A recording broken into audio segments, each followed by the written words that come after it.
The biggest misconception about psychopaths, definitely, is that they're all really clever. That is not true. You almost always see that they have a below average IQ. Yes, they're manipulative, but they're often also quite bad at being manipulative. I'm Dr. Julia Shaw. I'm a criminal psychologist and expert witness on the topic of memory, and I am here to answer questions from the Honesty Box. First question, what do criminal psychologists actually do? Well, it depends on the kind of criminal psychologist, but I work with police and on the investigation side, and I'm an expert witness. In other words, what I do is I look at criminal cases, specifically at witness evidence, and I evaluate whether or not leading or suggestive questions were asked by police along the way. So the question really is whether a specific memory is reliable and how it should be regarded by a jury during a court case. So that's what I do as a criminal psychologist. But there are other criminal psychologists who work in prisons or who do research or who do other things. It just really depends on where in the world you are and what it is you're interested in doing. Why did you want to spend your career studying murderers? I'm interested in why people do terrible things. I'm interested in the darkest sides of humanity. And murder for many people is the worst thing they can imagine, or one of the worst things they can imagine somebody else doing. The thing that I find interesting isn't just this idea that there's these murderers over here who are totally different from us, but how every one of us can move towards becoming a murderer ourselves. So what makes me capable of doing the worst thing I can possibly imagine? So that's why I'm interested in studying murders. What skills do you need to be a good criminal psychologist? You need humor. That's the main thing I would say. I think to be a good criminal psychologist, you need to understand that the stuff you're going to be dealing with, basically no matter which kind of criminal psychologist you are, is going to be really dark. There are certain kinds of murders and certain kinds of crimes, especially involving women as victims, where I really go and I go, this is the worst thing I can imagine for myself. And to get through that, and to get through the video footage, the skill is both having some humor, being able to make some pretty dark jokes when you're reviewing dark cases as a way of sort of coping with them, and also being able to say, this is like a puzzle I'm trying to solve. Yes, there are real people involved, but ultimately I need to take one step back and I need to look at the bigger picture. Are people born evil? No. I say no because there are two reasons. One is that I don't like the word evil for human beings. I think that that is a terrible and dehumanizing word that almost always is the end of a conversation rather than the beginning of a really important conversation we need to be having. The other thing is that the idea that you could somehow be born with almost like a sin. It's almost a religious idea that you're brought into this world and you already carry this evil within you. And so ultimately it's just about trying to stop people from revealing their inner evil, or I don't know, it just really underestimates the role of environment and society and values and what else is going on in the world at that point. So I think people are capable of terrible things, and some people with some brains, like people who are lower on empathy, like people who are higher on sadism, are more likely to hurt people and not to make them feel bad. But beyond that, what they do with that is entirely dependent on everything else. So no, people are not born evil, and I think we should stop using the term evil to describe human beings. Does everybody have the capacity to kill? It's something that I get asked all the time, right? Is why did this person kill? And do I, as an individual, have the capacity to do the same thing? And the short answer is, I think everybody does have the capacity, but not everyone has the capacity right now. So I don't think for me today, I think it's unlikely that I will be capable of killing somebody. Certainly of murdering someone who isn't attacking me. But if I add a couple of risk factors in, things like suddenly maybe I've lost my job, maybe I'm suffering with poverty, maybe I get into drugs, maybe I meet some new friends who are making bad choices, maybe I get really bad at anger management because my life is starting to feel more complicated and I'm making more rash and more angry decisions. And so murder in particular is almost always because of a fight that gets out of control. It's not very common that someone, like on TV, is sort of sharpening their knives or polishing their guns, waiting to kill a specific person. That's not really a thing that happens. And so it's that anger management, it's that mental health, it's the ability to work through struggles that matters more. So if those struggles enter your life, my life, I think, yes, I am capable of killing people, and so are you. What is a false memory? Oh, so I study false memories, and false memories are memories of things that never actually happened. So a false memory is when we have either partially changed a memory, or we have completely misremembered something. False memories are incredibly common. The question is not just whether memories can be false, but how false are they? So every single memory you've ever had is at least partially false. And the question is, but is it false in a way that matters? Is it false in a way that is legally relevant? So if I misremember being the victim of a crime, or if I misremember being the perpetrator of a crime, or misremember witnessing, so I identify the wrong person. So I watched a heist, maybe at a museum, stealing big jewels with a ladder. Maybe I witnessed that, and I point at someone and I identify the wrong person, but because I think that I saw them, because I think I remember it, that can obviously lead to a wrongful conviction. And so false memories can be particularly harmful in a criminal justice context, but they can also be harmful on a personal level. So if you misremember something that your partner did or your friends did, that can have negative impacts because the other person goes, that's not true. They can also have positive ones. And so you can also misremember things in a rosier way than they actually happened. So thinking that they were better than they actually were. And that's something that a lot of us do, is that we look at our own lives, for example, with a slightly rosy reminiscence bias, where we look back and things are slightly happier than they actually were. But that's probably a good thing from an evolutionary standpoint, that mostly we think we had great lives, even if our lives were quite hard. How can I spot a narcissist? Oh, this is one of my favorites. So a narcissist, people love this term right now, don't they? Narcissist. Oh, my mom's a narcissist. My therapist, even your therapist can be a narcissist. Your ex, it's almost always an ex for women, is a narcissist. One of my favorite series of research studies is on narcissism. And researchers basically tested various scales. So in psychology, what you often do is you develop questionnaires to try and standardize how we talk about diagnoses. And so narcissism is a personality disorder. And so you want to make sure that you're asking specific kinds of questions and seeing how people respond to see if they are in fact a narcissist. And so psychologists tried with 20 questions, and they're like, well, let's see if this works. And then they tried 15 questions. They're like, wait, actually, why don't we try one question? And they developed what's called the single item narcissism scale, which is literally just the question, are you a narcissist? Which was as predictive of whether people are narcissists as 20 or 30 items. And I think that is really funny. And I also think it could potentially be useful. How do you spot a narcissist? Ask them. A narcissist would probably answer to this question, are you a narcissist? Yeah, but I am better than most people. It's a realistic appraisal of myself, because that's what narcissism is, right? It's that overconfidence. It's that thinking you're great and thinking you're better than you actually are.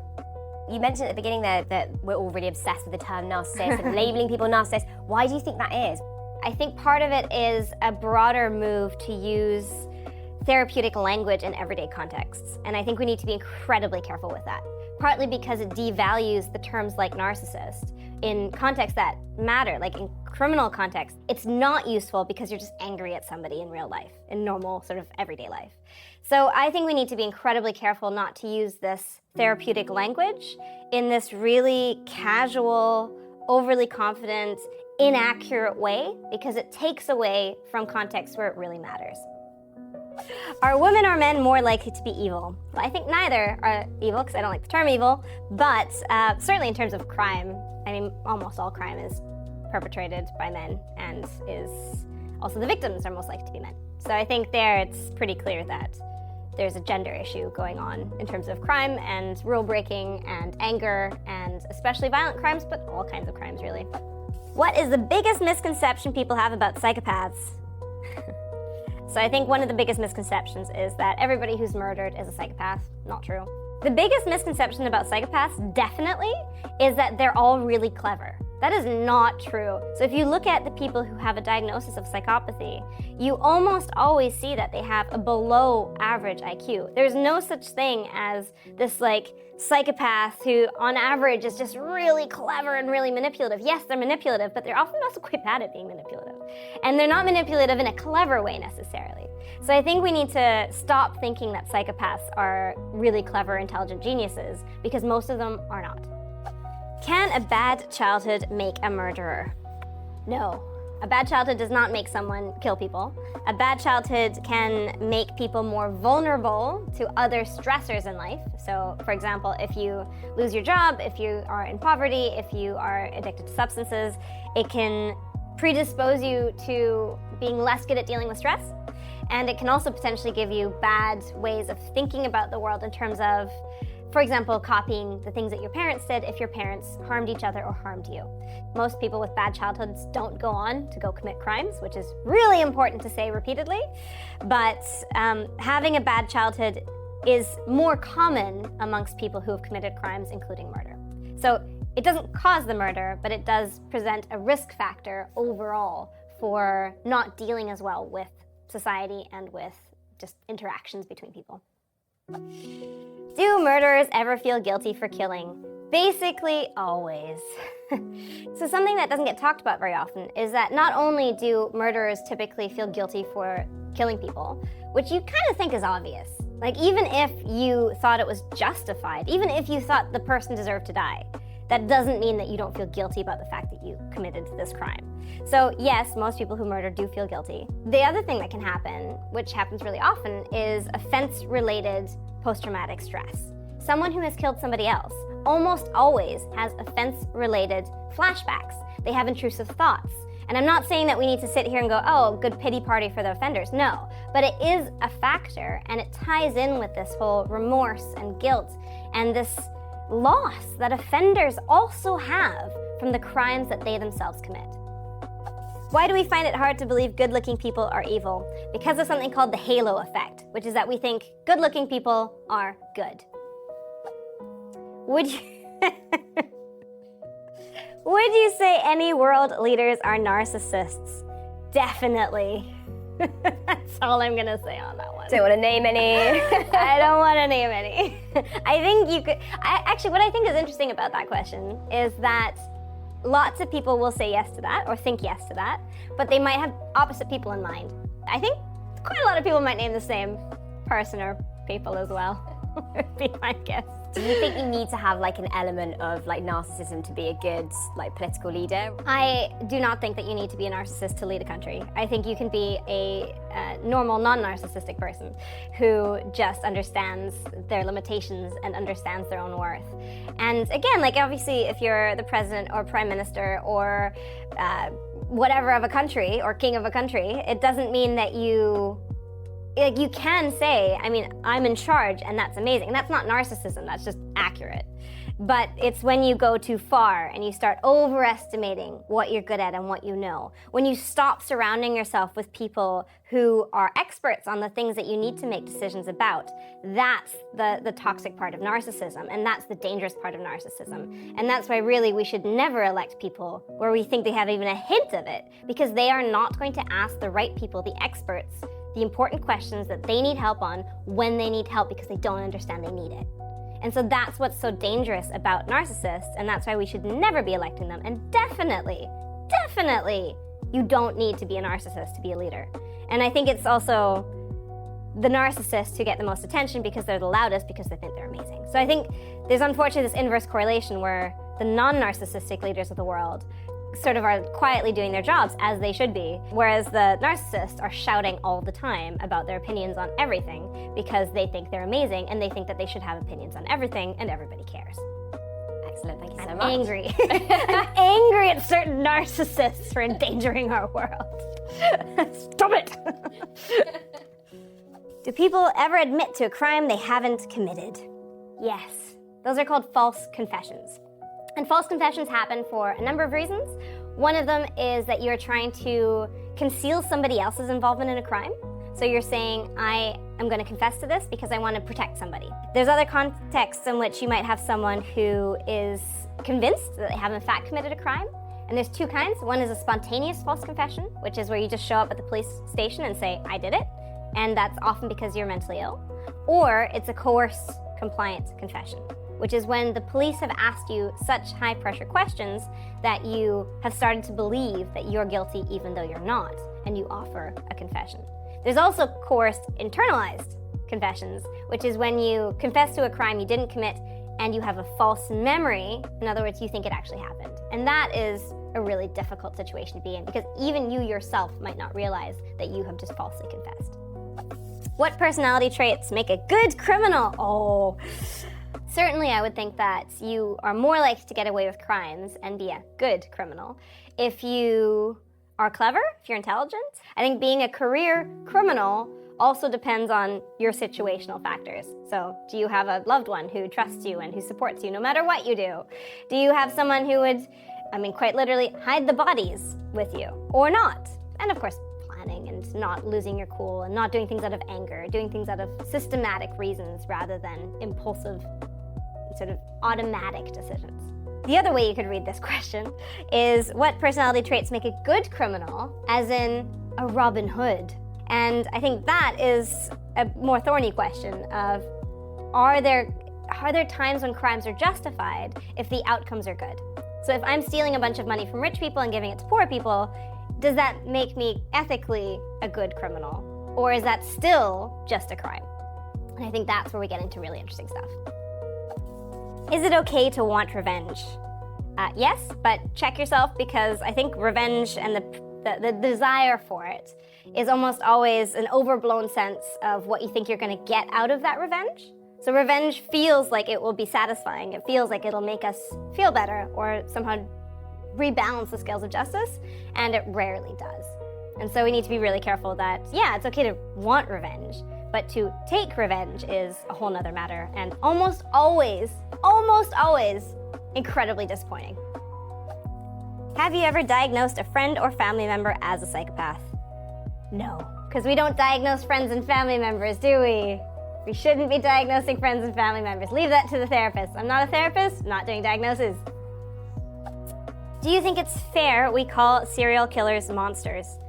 Absolutely not. We should definitely stop doing that, and I think that the news needs to get its act together and stop pretending that people who kill are unrelatable and are completely different from other people in society. My job is to push against that and to say, what do you mean by that? And to deconstruct this caricature as well of people who have killed. Can people who commit the worst crimes be rehabilitated? Yes. I think everybody can be rehabilitated, and I think that we need to assume that they can.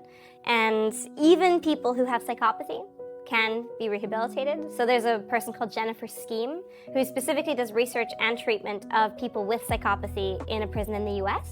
And she has found that if you tailor the treatment to that group, to that personality disorder, you get much better success rates than if you put them in general, for example, anger management treatment.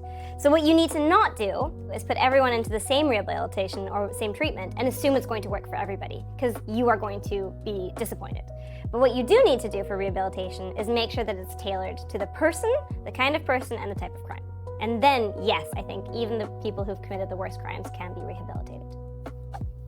What is sadism and how does it manifest? Sadism is when you hurt other people because you enjoy it. I think, again, there's lots of misconceptions around sadism. You picture people who are often maybe mentally unwell, which can happen, or maybe you picture someone who's psychopathic and who doesn't care at all what other people think or how they feel. But to be a sadist, you need to have some degree of empathy. So I think this is what people often forget, is that in order to enjoy other people's pain, you need to have a reaction to other people's pain. And so you need to have empathy, right? And so that's where it's not a psychopath. Psychopath, yeah, you can be high on psychopathy and high on sadism, but more often than not, I would argue that sadists are probably not psychopaths because they're enjoying the other person's pain.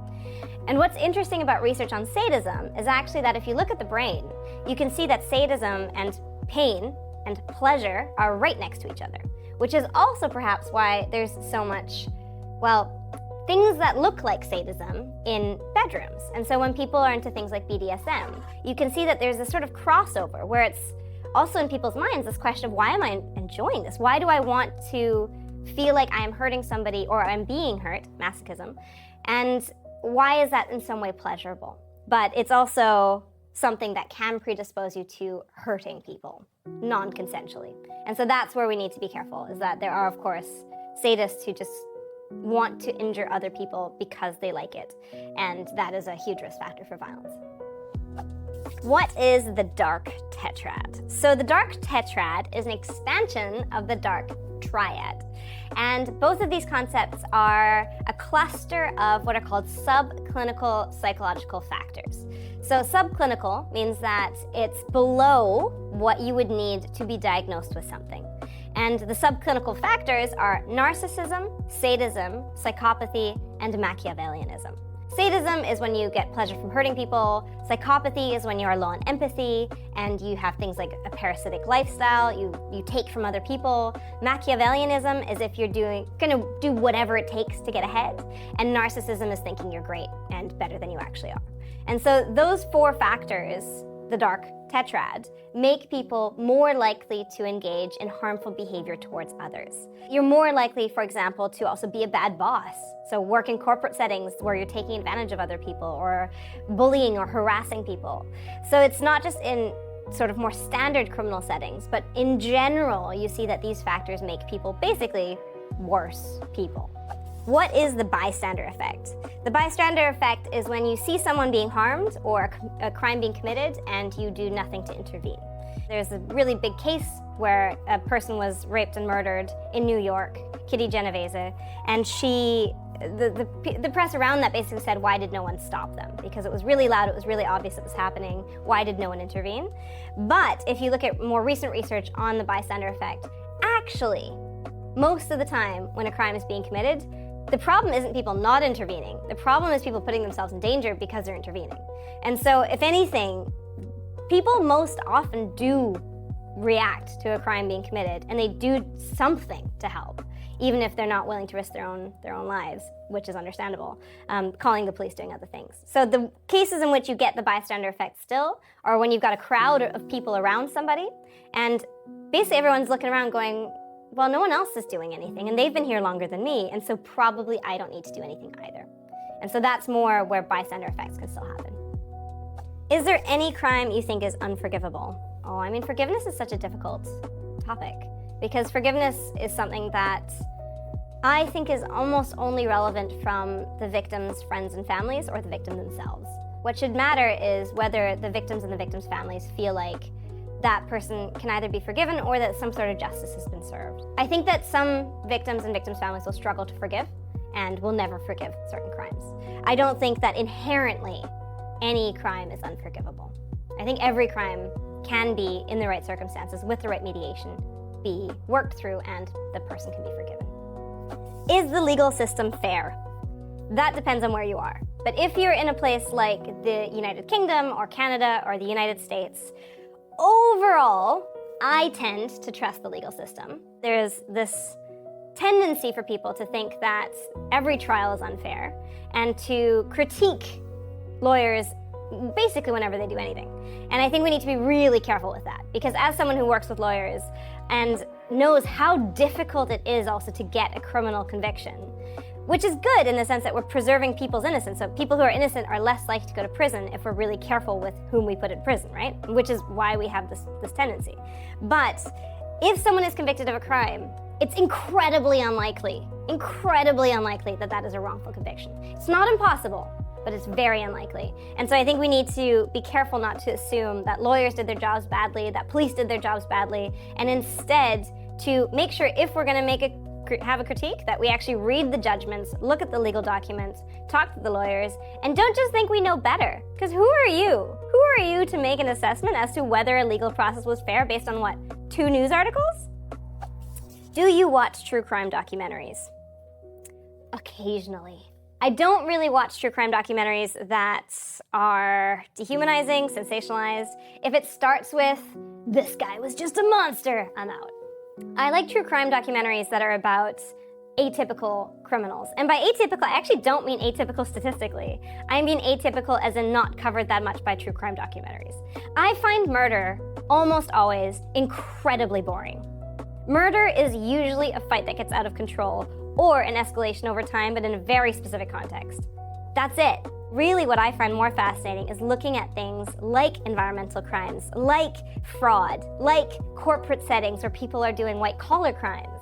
And so the kinds of true crime documentaries I enjoy are the ones that expose those kinds of less well-told stories, which often actually have societally way more impact. How do you stay hopeful about the world? Well, one of the things that makes me hopeful is meeting the people who are fighting crime. So whether that's the police officers or the lawyers who are prosecuting people, a lot of them are incredibly well trained and evidence-based and work with people like me, with psychologists, to make sure that they are doing things properly. And in the context of environmental crimes, I've recently met the investigators who make sure that people who perpetrate some of the worst environmental crimes of our times are getting caught. And so for me, meeting those people, those investigators on the individual scale or at the larger environmental scale, that is what gives me hope, is seeing the incredibly intelligent,